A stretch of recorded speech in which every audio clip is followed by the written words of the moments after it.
রক্তটাকে রক্ষা করুন, প্রাণটাকে বাঁচান। শুধু নিজের ঘরে আগুন লাগলে জ্বালা লাগে, পাশের প্রতিবেশীর গায়ে আগুন লাগলে জ্বালা লাগে না।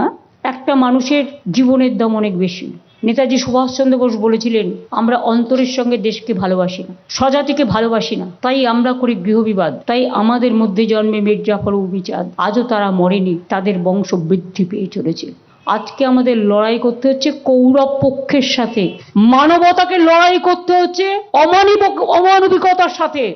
মানবিকতা বনাম দানবিকতার লড়াই হয়ে গেছে। তুমি বাংলা জানো না, বাংলা ভাষাকে অসম্মান করে মিসম্যাচ আর মিসম্যাপ করে মানুষকে যন্ত্রণায় ফেলছো। এই যন্ত্রণা আগামী দিন তোমাদেরও ভুগতে হবে, জেনে রেখো।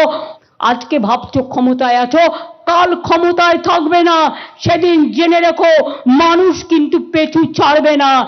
যেখানে পালাও পালাও, মানুষ কিন্তু বলবে পালাবার পথ নাই, জো মাছে পিছে।